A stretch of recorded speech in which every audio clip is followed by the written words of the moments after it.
Hi everyone, thanks for tuning in. Today I want to do a detailed review on the hashtag Whetstones that I purchased about a month ago. So this will cover what the package contains and yeah, just a review about the Whetstones. So yeah, first of all, the packaging it comes with a couple of stuff right here. So right here we have the base, which is made of bamboo and has a sort of a rubber mm, foot. It comes with a what do you call this? A leveling stone, I think. You when the whetstone is out of square, it's not square. You just rub it against the whetstone and repaint the surface.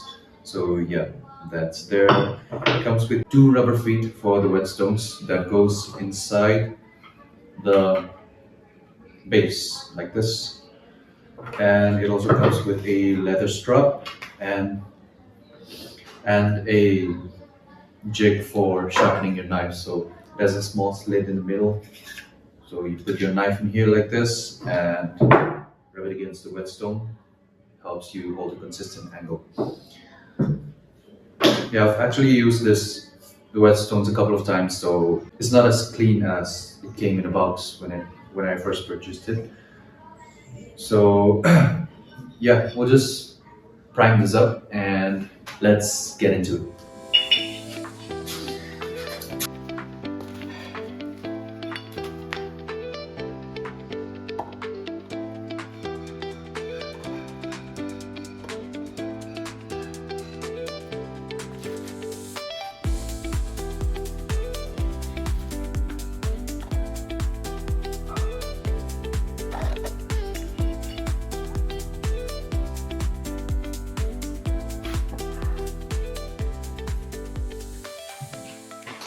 Okay, we are back now. We are gonna set up the whetstones. So the whetstone has a 400 to 1000 grit stone and then a 3000 to 8000 fine grit stone. The first thing I'd like to say about the whetstones is it's pretty expensive. It's I think I purchased it for about 2300 or so. And when it actually comes to the flatness of the stone, I found that both the wedge stones had a little curve to it. So um, I think they should do a little better with the quality. Right now, it's more or less square because I put a lot of effort to flattening the stone. Um,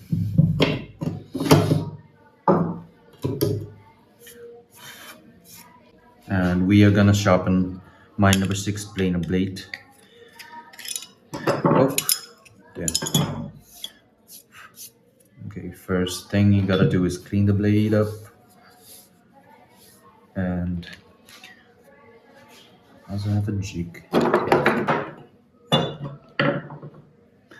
So yeah, the whetstone doesn't come very square, so I think you should keep that in mind. So we're gonna first hit it with the 400 grit.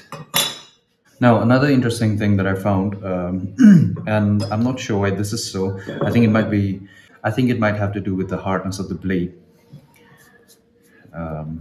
Particularly this. I had a hard time sharpening the blade of this Soba 4.5 because the blade is made of O2 iron.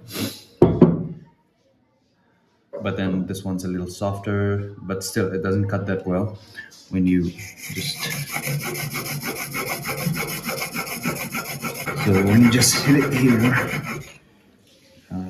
you can see that it sort of just polishes the secondary bevel, the primary bevel. But when you actually rub, and I don't know why this happens, when you actually rub this leveling stone for a few seconds and then go in and hit it,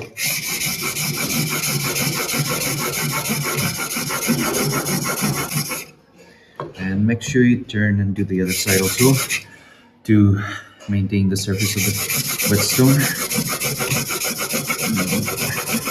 And I found that when you rub the whetstone with this, it actually cuts way faster. You can see the slurry getting dark gray. That's the metal shavings off of the plane of the blade. So yeah, again, that cuts way faster, and I don't know why, but that's how I do it. So more,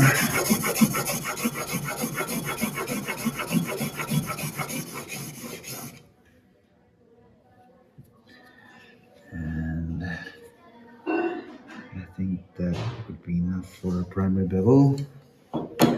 Before you move on to the next, make sure you just rub the whetstone a couple of times so that it maintains its surface. Yeah, and wash it off. After the 1000 grit, we, oh yes, just clean the surface up a little bit. Wash it. Put it across.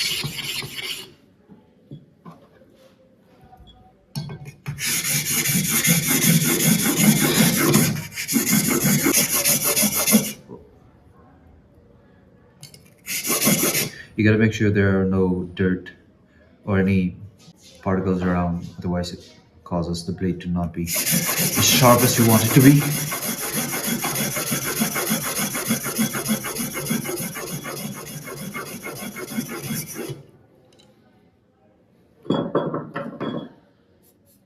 Okay, so that is our primary bevel done.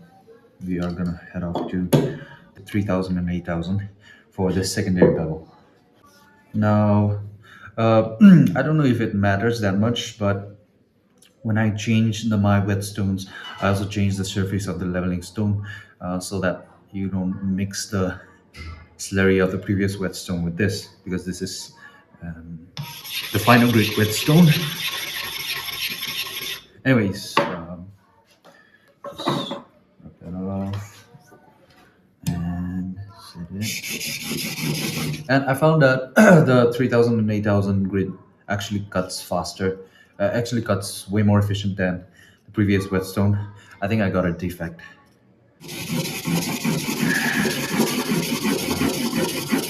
Here, a little on the left, on the right, and on the left corner.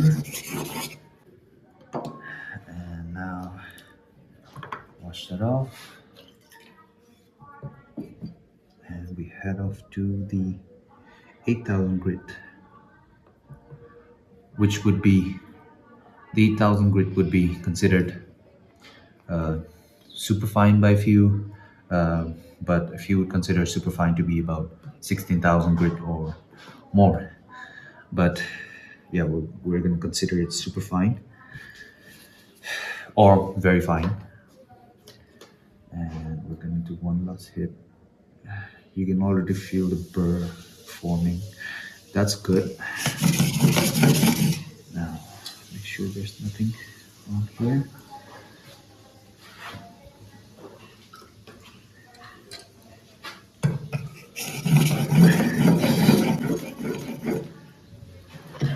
Left. A little on the right. A few seconds on the left. And then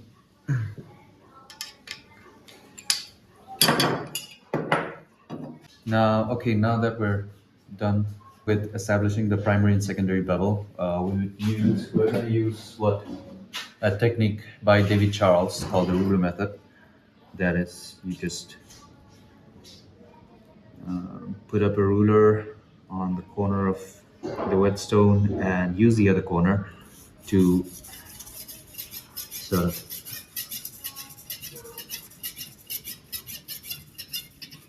sharpen the other edge.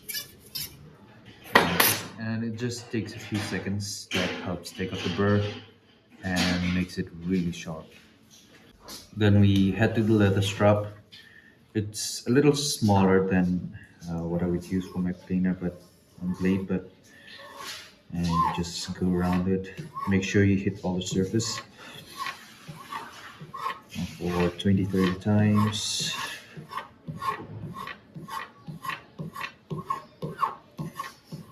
And turn the other side. Just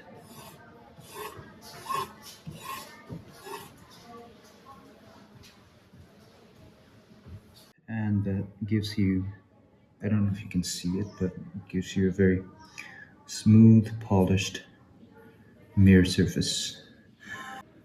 So yeah, that's it. The same thing applies for the knives. For knives, if you want to sharpen them, luckily it comes with a sharpening jig again, so that gives you a consistent angle whenever you want to sharpen your knives. And if you want to do the other side, you just clip it on to the other side and go ahead with it. It has ceramic. Oh, one's missing. Anyways, it has quality problem, but yeah, again, it has ceramic feet, so it doesn't damage your whetstones. Okay, yeah, let's see how it works. Okay, now the blade has been set. I got a piece of old 2x4 pine here, and let's see how it works. Up, set it in the vise, and